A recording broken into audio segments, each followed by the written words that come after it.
Hi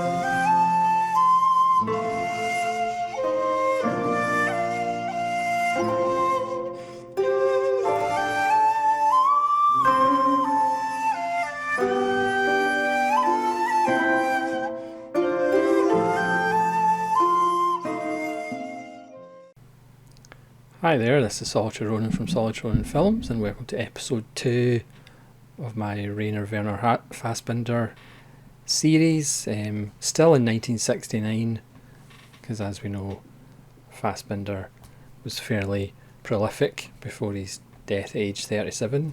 I think I may have said in episode 1 he was 34 when he died, but he was actually 37. So this is Katzenmacher. From 1969, as I said, and again this is from volume 1 of Fassbinder from Arrow. Katzenmacher means cat screwer, I believe, and this is different from Fassbinder's first film, Love is Colder Than Death, which strangely enough I covered in episode 1. I guess if you cross Love is Colder Than Death with Katzenmacher, perhaps it kind of melds together for what Fassbinder might become. So this is a film where not really much happens. We're introduced to about 7 or 8 characters. They don't seem to work. It's a mix of sexes. But they all just hang about. They're wonderfully framed. They do a lot of sitting on a rail outside the building where they live.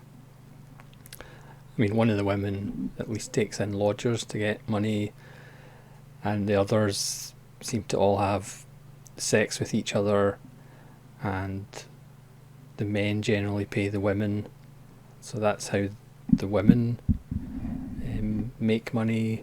One of the men does see another man who pays him for sex,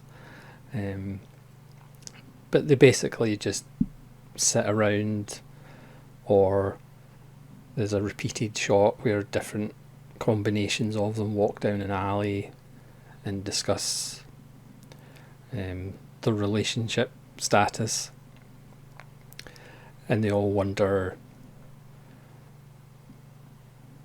what's going on with each other.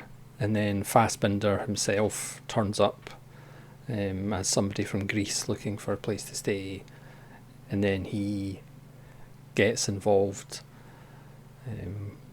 with most of the characters, and then there's a whole undercurrent of he's from Greece and there's lots of communists from Greece, and this kind of ruffles some of the characters' feathers. I mean, I guess that is very stagey and very theatrical, and I do believe it has actually either was on the theatre before the film or it's been put in the theatres since. Because of the subject matter, it's not that interesting for me. I prefer Love is Colder Than Death, even though it is kind of showing off Fassbinder's influences. This is more forward looking, if you like. But I think it's still an interesting film because of the way it's shot. Again, repeated setups with different combinations of people walking down the alley, different combinations of people sitting on the rail outside the building with a static camera. Obviously walking down the alley is a nice dolly shot. But the actual subject matter doesn't really interest me that much. Again, we see the role of women in Fassbinder films, which we will study moving forward. But here they have their own obviously ideas, but they are essentially paid for the sex they provide by these supposed friends, but they're all fairly self-obsessed characters. The men don't particularly treat the women that well or as friends. So it's an interesting film. I don't think it would be a film that I would ever revisit. And certainly I would believe Fassbinder would get better than this. But again, really the first two films are more kind of germs and seeds of what Fassbinder would become. So it's still characters who are on the fringes of society or the bottom rung of society. Again, this is more disaffected youth who it's supposed to be. I mean, this is 1969. So the peace movement and the free love movement is probably on the cusp of ending. But again, this might be a satire on that whole movement, because none of the people in the film are particularly happy. There's no real passion between any of the characters during sex. It's fairly cold. The characters are cold. The delivery of the dialogue is very deadpan.